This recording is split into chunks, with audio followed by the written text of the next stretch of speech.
Glória a Deus. Quem que estava ontem aqui no culto? Levanta a mão. Amém?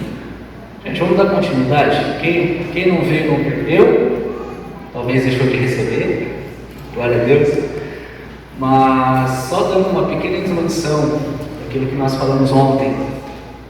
Conversamos um pouquinho a respeito de foco, a respeito de visão e a respeito de processos. Falamos a respeito de José, que teve um sonho, e esse sonho, ele entendeu que Deus tinha algo para ele, só que ele precisou passar por um processo até ele chegar à realização desse sonho. E quantas vezes nós temos um sonho, quantas vezes nós temos uma visão, e no meio do caminho, no meio do processo, nós abortamos isso daí. Quantas vezes no meio de uma quase dizer uma utopia, né? Nós pensamos, nós sonhamos e as coisas começam a dar errado, as pessoas começam a desacreditar em nós e nós paramos no meio do caminho, nós não vamos até o fim. E José foi até o fim, foi traído, foi vendido, foi preso. E todas as coisas, todos os processos que ele passou, levaram ele a ser quem ele foi. Só que, amados, eu quero falar um pouquinho a respeito de um homem que não tinha visão. E o que significa uma pessoa que não tem visão? E ele não está muito longe de José, o tio dele, veio até antes. Tá? Essa palavra que nós vamos conversar hoje, eu gosto muito de usar exemplos da Bíblia, eu gosto muito de usar exemplos que nem sempre deram certo, porque muitas vezes nós estamos errando nas mesmas coisas, nós estamos passando pelas mesmas coisas e tendo as mesmas atitudes. Então, eu quero trazer hoje para você a situação, tá, de um homem que todo mundo aqui provavelmente conhece a história, mas que teve algumas particularidades dele que eu acho que é legal a gente comentar. Quero falar um pouquinho a respeito de Esaú. Tá? Vou te convidar a Bíblia no livro de Gênesis, lá no capítulo 25. Esse é um pouco longo, mas nós somos filhos de Deus e amamos a palavra, amém? Glória a Deus. Livro de Gênesis, capítulo 25, lá no verso 21.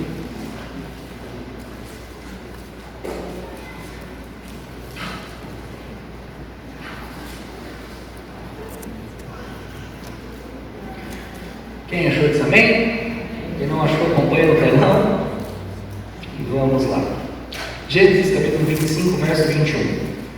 Isaac orou ao Senhor por sua mulher, porque ela era estéril. E o Senhor lhe ouviu as orações, e Rebeca, sua mulher, concebeu. Os filhos lutavam no ventre dela. Então disse: se é assim, por que eu vivo? E consultou o Senhor, e o Senhor lhe respondeu: 2 nações há no teu ventre. 2 povos nascidos de ti se dividirão. Um povo será mais forte do que o outro, e o mais velho servirá ao mais moço. Cumpridos os dias para que desse a luz, eis que se achavam gêmeos no seu ventre. Saiu o primeiro ruivo, todo revestido de pelos, e por isso lhe chamaram Esaú. Depois nasceu o irmão, que se segurava com a mão ao calcanhar de Esaú, e por isso lhe chamaram de Jacó. Era Isaac de 60 anos quando Rebeca deu a luz. Cresceram os meninos, e Esaú saiu perito caçador, homem no campo. Jacó, porém, pacato, habitava em tendas. Isaac amava Esaú, porque saboreava sua caça. Rebeca, porém, amava Jacó. Tinha Jacó feito um cozinhado, quando esmorecido veio o campo de Esaú. Ele disse: peço que me deixes comer um pouco deste cozido vermelho, pois estou esmorecido. Daí chamar-se de Edom. Disse Jacó: vende-me primeiro o teu direito de primogenitura. Ele respondeu: estou a ponto de morrer, de que me aproveitará o direito de primogenitura? Então disse Jacó: jura-me primeiro. E jurou, e vendeu o seu direito de primogenitura a Jacó. Até aí. Feche seus olhos, abaixe sua cabeça. Espírito Santo de Deus, nós mais uma vez reconhecemos, Pai, que sem Ti não somos nada. Te pedimos, Espírito Santo, abre sobre nós a Tua palavra. Fala conosco, Pai, fala com cada homem, fala com cada mulher. Espírito Santo, eu te peço, Deus, que pessoas que precisam de resposta, encontrem essa resposta em Ti. Pai, mais uma vez eu recorro à misericórdia da Tua cruz, à misericórdia da Tua graça, Pai. Deus, eu oro, Pai, para que no final dessa reunião, homens e mulheres esqueçam quem era o Tiago, esqueçam quem era o pregador, lembrem-se da Tua palavra, lembrem-se do Senhor. Eu declaro, Pai, um avivamento de sonhos, um avivamento de visão, visões abertas, Pai, visões claras daquilo que o Senhor tem para nós neste tempo. E mais uma vez nós te glorificamos e te damos honra, porque só Tu és santo. E cada homem e cada mulher que está aqui, Senhor, ao sair por aquela porta, sairão fervendo, com o coração queimando, Pai. Nos dá a revelação do Senhor mais uma vez, em nome de Jesus. Amém e amém.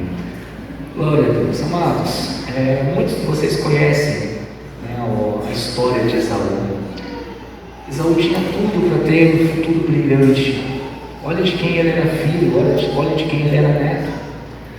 Esaú, ele apresenta algumas peculiaridades aqui.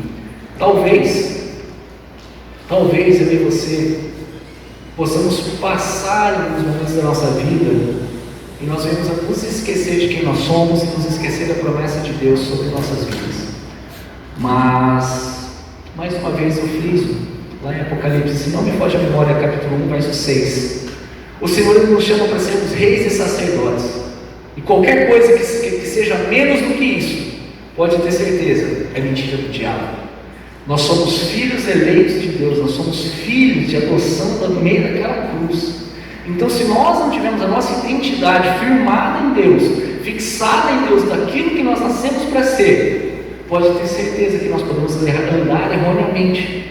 Se nós não tivermos a capacidade de administrar a nossa vida, administrar o nosso tempo, pessoas farão isso por nós. E Esaú foi uma pessoa que ele não teve foco, não teve revelação de quem que ele era. E por que eu falo isso? Porque ele me apresenta algumas características. E a primeira característica de Esaú que eu quero frisar aqui, tá? E que oro para que nenhum de vocês esteja fazendo isso agora. Deus é maravilhoso e Deus vai mudar isso hoje se nós estivermos errando. Então, que Deus abra os nossos ouvidos, abra os nossos olhos e nós possamos identificar o que nós estamos fazendo que não vai de acordo com a palavra. Primeira característica: Esaú era uma pessoa que se focava unicamente no aqui e no agora. Ele esqueceu que o futuro dele ia bater na porta. Esaú, ele estava tão alucinado com o fato de que ele estava com fome, de que ele tinha uma necessidade na hora, que ele simplesmente fez o quê? Ele fez a mesma coisa que o filho pródigo faria, depois mencionado por Jesus. Ele tentou antecipar algo que não era naquele momento. Quantos de nós temos promessas de Deus? Quantos de nós temos algo revelado por Deus? Quantos de nós temos um foco em Deus e nós queremos pegar atalhos, ou nós simplesmente não nos importamos, ou até mesmo para a nossa vida profissional? Quantas vezes nós almejamos promoções no nosso trabalho, nós almejamos cargos maiores, mas nós não estamos prontos, e aquilo que vem antes da hora precede a nossa queda. Aquilo que nós tentamos antecipar, é só você pensar no exemplo de Abraão, tentou antecipar a promessa de Deus e olha o que deu. Então, Esaú é uma pessoa que não tem visão, uma pessoa como Esaú, ele só está focado no aqui e no agora. E agora eu falo principalmente para jovens. Nós, no ímpeto da nossa força, nós, no imediatismo, eu vou fazer, eu vou trabalhar, nós esquecemos que um dia a idade vai bater nossa porta, e nós não estamos preocupados com a aposentadoria, nós estamos preocupados com o nosso futuro, com os nossos filhos. O que nós estamos fazendo para os dias da nossa velhice? O que nós estamos preparando para deixar para uma próxima geração? O que nós estamos focando para trazer junto de nós um legado? Nós precisamos ter um foco. Herança. Esaú tinha uma herança em Deus, ele era o primogênito de Deus. E uma pessoa que não tem a visão, uma pessoa que não tem uma identidade, ela tem a tendência de pular de galho em galho. Olha um exemplo. Herança só vem se você estiver ligado à sua paternidade e não mudando de família. Pessoas que só pensam no hoje não refletem na palavra fidelidade, pois vivem apenas o que lhes é conveniente.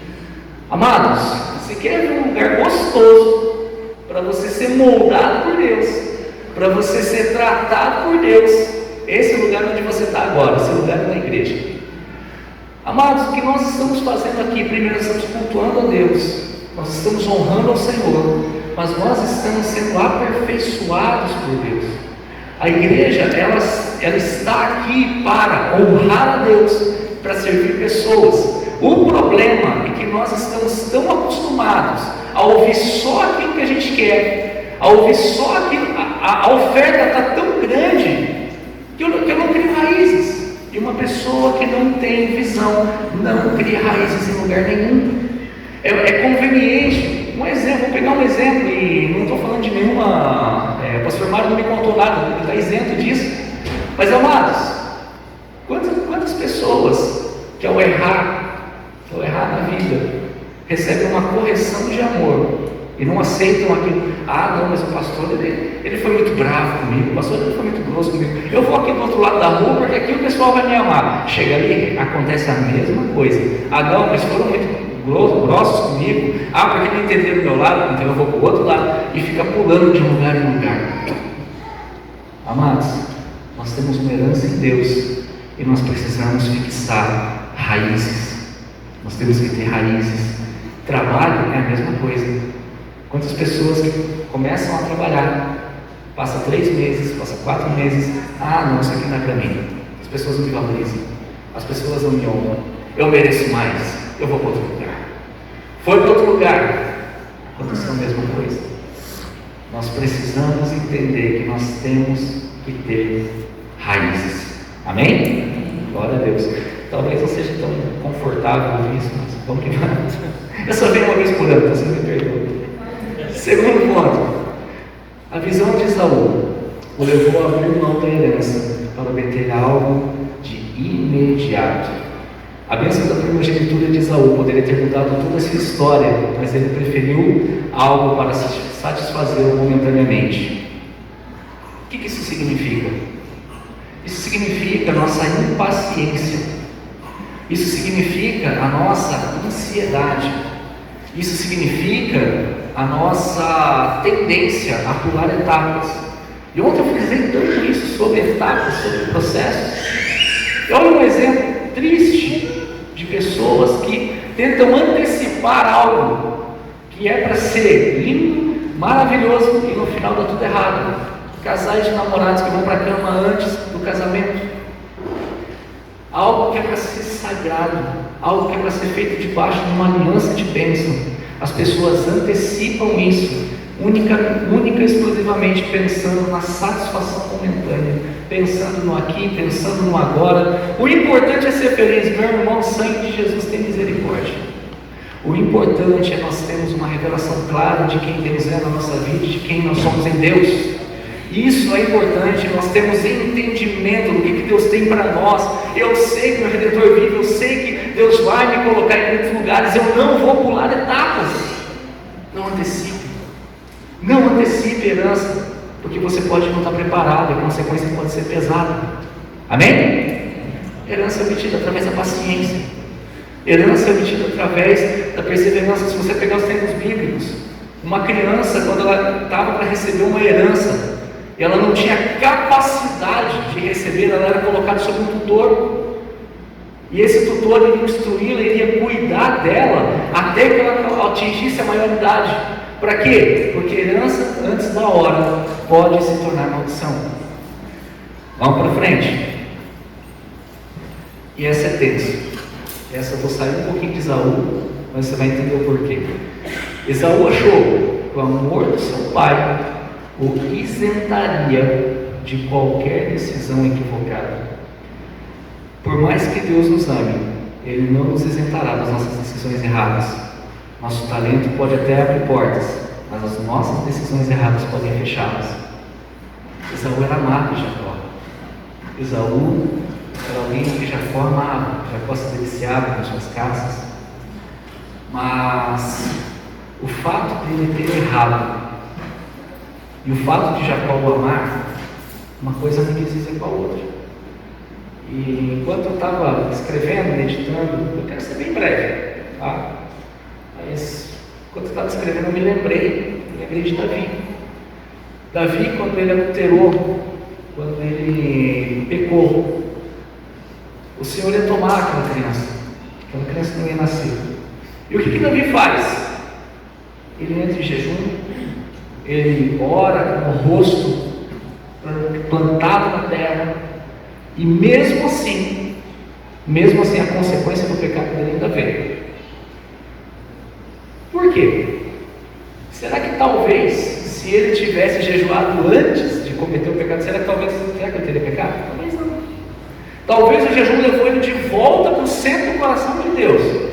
Mas, irmãos, nós temos que entender que sim, Deus ele está conosco todo o tempo, mas as nossas decisões erradas sim terão consequência. Nós plantamos e vamos colher. Então, Esaú fez exatamente isso. Ele pensou lá, depois, não nada. E ele foi, se você continuar a ler a história, depois ele foi para Jacó requerer a bênção dele. Para Isaac. Mas aí Jacó já tinha tomado. Jacó já tinha feito, já tinha tramado o plano. Por quê? Porque ele está colhendo aquilo que ele fez. Ele está fechando a porta que ele havia aberto, que estava proposta para ele. Eu fico pensando, quem poderia ter sido Esaú? Quem poderia ter sido aquele homem? Sabe? Então, amados, nós não podemos nos esquecer de que Deus, ele tem algo especial para nós. E sim, nossas decisões podem afetar a nossa rota. Deus ele é maravilhoso, Deus é poderoso, mas Deus não é irresponsável e Deus não é intrometido. Ele nos permite que nós caminhemos. Então, meus talentos podem abrir portas, minhas habilidades podem abrir portas, mas as minhas decisões erradas sim também podem fechar essas portas. Muitas vezes nós oramos, Deus, eu quero aquele emprego, eu quero aquele lugar, eu quero chegar naquilo ali, e Deus vai e te permite. Uau, legal! Começou a trabalhar, tal, começa a chegar atrasado, começa a faltar, começa a dar mau testemunho. Irmãos, aí entra a nossa escolha, aí entra a nossa decisão. O que nós temos feito com aquilo que Deus tem nos dado? Qual o testemunho que nós temos dado para as pessoas que estão ao nosso redor? Isso revela o nosso caráter, isso revela quem nós somos. É uma pergunta que eu sempre faço para mim: quem eu sou quando ninguém está me vendo? Quem eu sou quando eu estou sozinho? E será que se nós pararmos e olharmos para quem nós somos, quando ninguém está nos olhando, o que nós vamos enxergar? O que nós vamos ver? Você já parou para fazer esse teste? É triste. Às vezes eu paro, eu vou orar, aí eu olho no espelho e falo: minha irmã, você tem que orar mais, você tem que ir para a cruz. Sabe, amados, nós precisamos entender isso. Deus é Deus quando nós estamos no meio de muitos e quando nós não estamos sozinhos. Sabe, eu fico pensando, eu entrei para a universidade, eu olhei, eu estudei, eu lutei. Entrei na universidade e começo a amaldiçoar a universidade. Eu não vejo a hora de acabar isso. Misericórdia, sabe que toma meu tempo? Irmãos, abençoa o lugar que você está, abençoa o lugar que Deus te colocou, abençoa aquilo que você nasceu para fazer, aquilo que Deus te deu, a oportunidade que você deu. Não desperdiça isso em nome de Jesus. Seja melhor, faça o melhor. Amém? De novo, vamos para cima, para frente. A visão limitada de Esaú o levou a casar com uma Etéia. Se você quiser projetar Gênesis 26, 34, não precisa abrir, deixa eu ler ali. Esaú tinha uma direção muito clara a respeito de casamento, e olha o que aconteceu. Tinha Esaú 40 anos de idade, quando escolheu a mulher Judite, filho de Beeri, o Hitita, e também Esamate, filha de Elon, o Hitita. Próximo. Elas amarguraram a vida de Isaac e de Rebeca. E aí? Amados, Esaú, ele ignorou o conselho de seu pai. a direção do seu pai. Ah, mas ele já tinha 40 anos de idade. Meu irmão, minha irmã, com 60 eles ainda estavam tendo filhos. Ele ainda morava debaixo da tutela do seu pai, ele ainda estava debaixo da cobertura da casa do seu pai, e a voz mais forte ali era do seu pai. O pai dele tinha dado orientação para ele, e ele desobedeceu. Consequência disso, tá? Todas as vezes que você ouvir falar a palavra, os edomitas guerrearam contra Israel, são os filhos de Esaú. A desobediência dele levou uma geração a guerrear contra o povo eleito de Deus. Então, Esaú, ele trouxe para a sua vida, através de suas escolhas, um legado. O legado de um povo que foi inimigo de Deus. O sangue de Jesus tem misericórdia. Tudo isso por falta do quê? Falta de visão. Um homem que tinha tudo para brilhar. Um homem que tinha tudo para caminhar, para ser grande. Uma nação dentro do ventre de Rebeca. O que ele faz? Escolhas erradas, consequências erradas. Eu não sei hoje como está a sua vida, mas quais as escolhas que você fez te trouxeram para aquilo para o agora. As escolhas que você fez te trouxeram para aquilo que você está vivendo hoje. O que nós temos vivido hoje como igreja, como indivíduos, como família, como filhos, como pais, como maridos e como esposas? Consegue projetar para mim, por favor, Hebreus, capítulo 12, verso 14? É o último texto que eu quero ler. Esaú, ele foi mencionado depois lá no Novo Testamento pelo autor de Hebreus. E diz o seguinte, palavra do Senhor: esforcem-se para viver em paz com todos, para serem santos. Sem santidade ninguém verá o Senhor. A gente vai até 16. Cuidem que ninguém se exclua da graça de Deus, que nenhuma raiz de amargura brote, que cause perturbação, contaminando a muitos, que não haja nenhum imoral ou profano, como quem? Como Esaú, que por uma única refeição vendeu seu direito de herança com o filho mais velho. Amados, não venda o que você tem de mais precioso por algo momentâneo.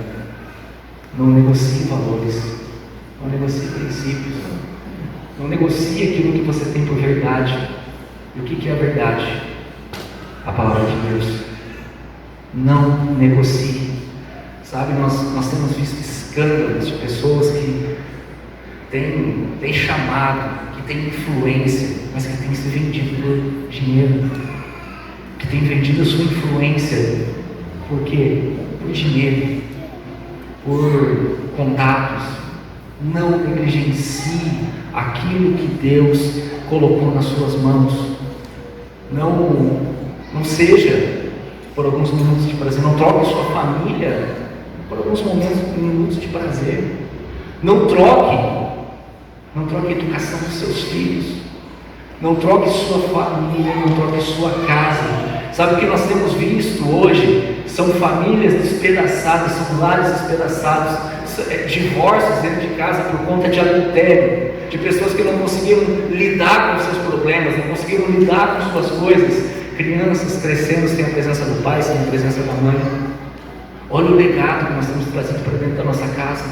Não troque a santidade, não troque a pureza da tua casa, a pureza da palavra de Deus sobre a sua vida, por alguns momentos de prazer na internet. Não troque mais. Santidade ao Senhor. Sem santificação ninguém verá a Deus. Que o Senhor tenha misericórdia de nós. E agora, estou vivendo com Esaú. O que eu faço? Esaú teve alguma reviravolta? Precisa abrir, mas se nós pegarmos os capítulos 32 e 33 de Gênesis, nós vamos ver o encontro de Esaú e Jacó. Só que Esaú, para e pensa comigo. Esaú está indo encontrar ele acompanhado do quê? 400 homens. Quem que sai em santa consciência, em sã consciência, em plena paz, para encontrar com alguém com 400 homens? O que será que ele pensava em fazer? Só que a Bíblia vai nos falar que ele encontra Jacó e os dois se abraçam e choram.